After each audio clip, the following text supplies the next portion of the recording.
Studio Sant Kabir चौक लखनऊ।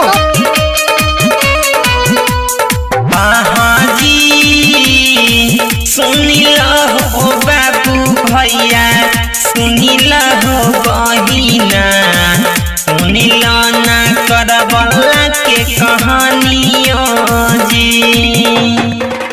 एक दुखिया दी माई के दूगो रहई बेटा बा नाम रहई हसैन हुसैन मोदी।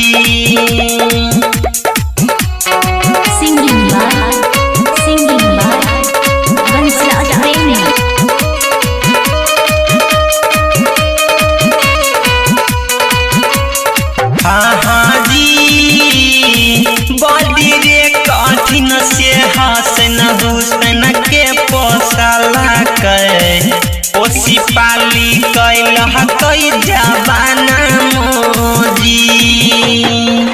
अली के उलाल रहई फातमा के दुलारुआ नाना जी के आँखी के उतारा बोधी।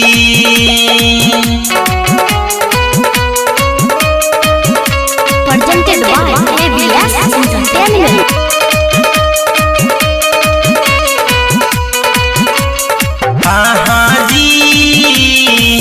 एक दिन तू फसहरा से निकला साथ में सब रहई पड़ी बड़ा बोजी।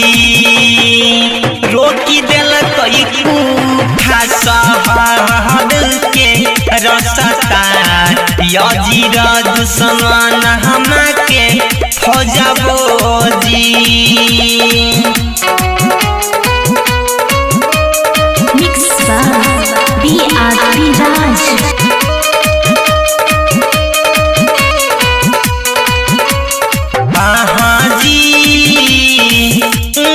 थोड़ी दूर में रहई करबला के मैदानमा उहाँ गेल कई बानी सब डेरा बोजी।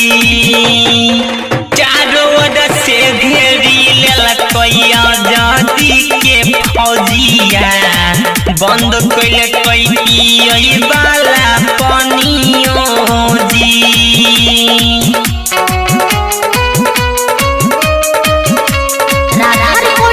स्टूडियो संतकबीर चौक लखनऊ।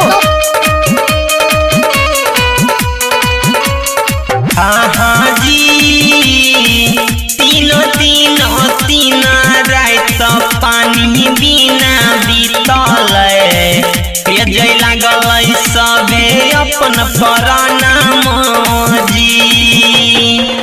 72 गो फौज लेके लड़ल इमाम हुसैन चले लागल तीर तलवार बोजी।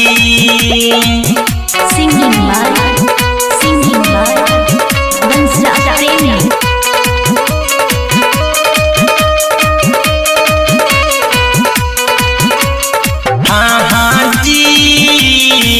याजिद दुश्मन मोके 22,000 के फौजाब भागी गेल छोड़ी राना खेतबो जी। 10 मुहर्रम के बेटा हुसैन मिला गेल चली दिल अकेले राना खेतबो जी। Mix by BRB Raj.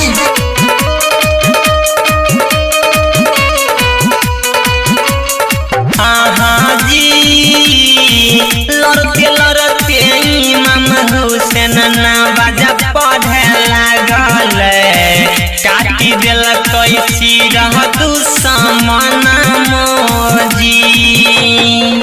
लड़ते इमाम हुसैन नवाजा पढ़े लागल काटी दिल कैसी रह दुश्मन मोजी।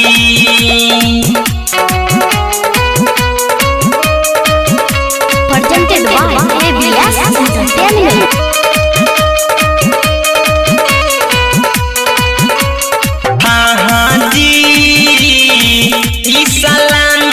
धर्म बचाबै खातिर दिल कोई परानामा हसन हुसैन के परिवार बोजी गायक वंशराज प्रेमी गुरु सुनाई दिल कोई करबला के कहानियों जी।